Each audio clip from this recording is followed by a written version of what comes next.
What's going on, everybody? It's fragged out, swagged out, and you already know why I'm here today. I'm going to talk to you about another fragrance from the spirit of Dubai. This fragrance right here came to me by recommendation from Equality Fragrances, top 5 rose fragrances on the planet.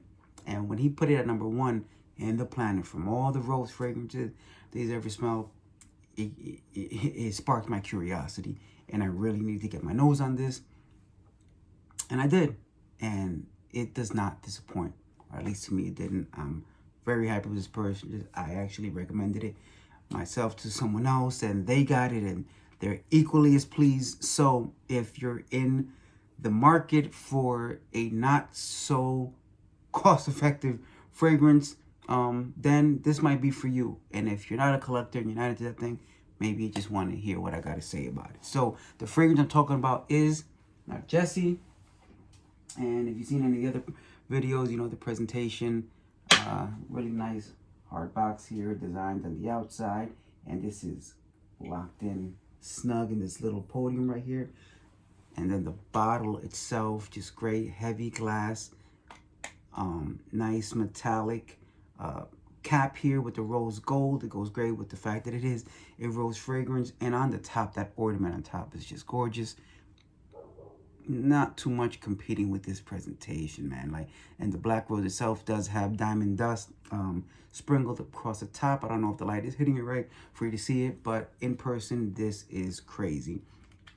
And then, of course, the fragrance itself and the atomizer. So I don't know if the camera is gonna catch that, but man, that is a loaded atomizer. I love this presentation. I love the fragrance. Just everything together. If you do collect fragrances and bottles that are rare, then this would fit perfectly in your collection. So there's a lot of notes in this fragrance, and that is very typical of Spirit of Dubai fragrances. So about 39, I believe, and I'll try to get through this as quick as possible.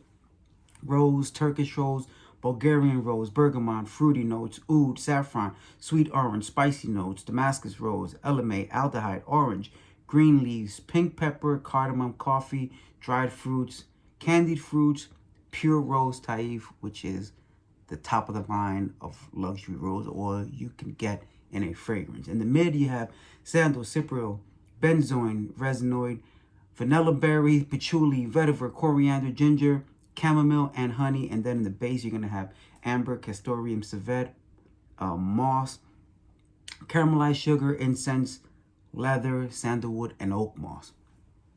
Heavy composition, a lot of strong players. The great thing about this fragrance is, can you detect a lot of those heavy players? Absolutely.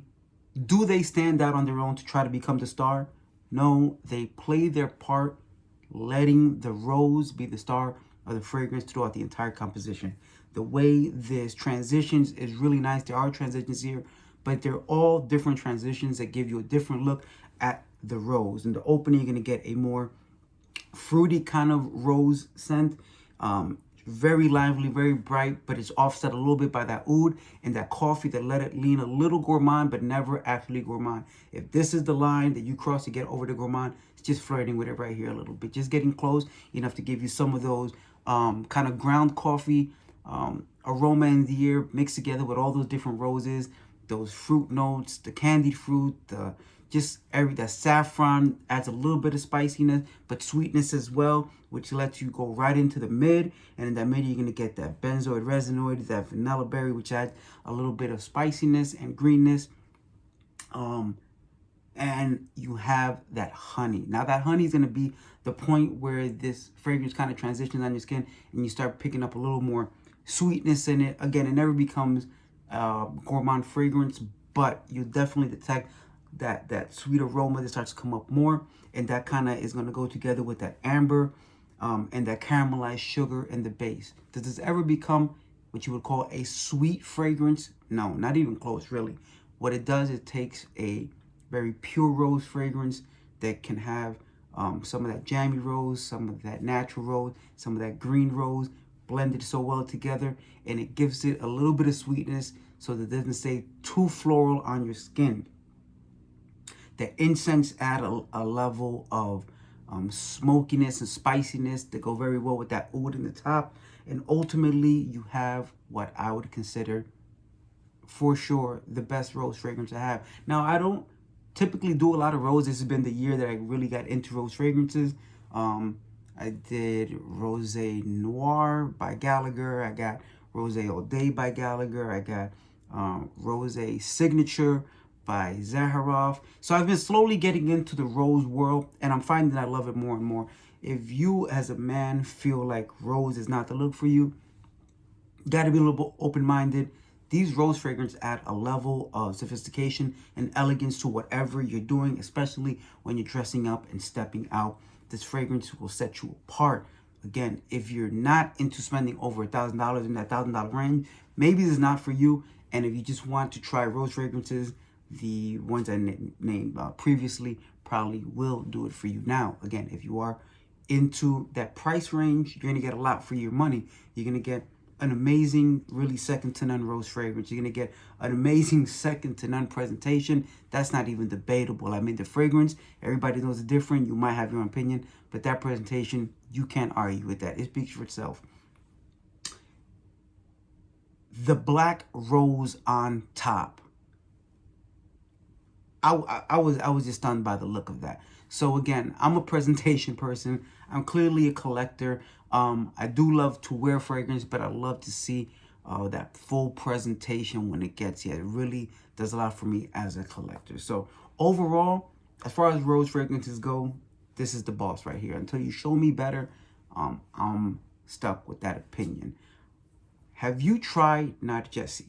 If you have, please leave a comment, add some more information to it. Again, I'm sure that in 7 to 10 minutes, I'm not able to get all the information necessary out there. And I don't want to continue to do 15, 20-minute videos because I feel like people kind of tap out early. So I try to give you the important parts. Are you going to love it? You're going to love it.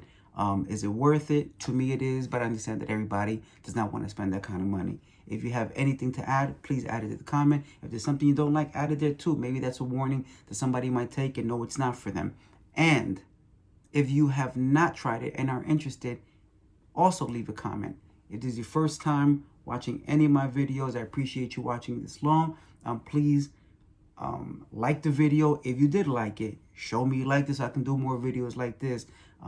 If you want to follow the page, that would be nice as well. I try to do videos once a week. Sometimes I'll do 2, and sometimes it'll be 2 weeks before I jump on, but I'll always be dropping videos. Consistency is not the best part because I do have other things I do, but I like to let you guys know about the new fragrances I come up with and if I think you should get them as well.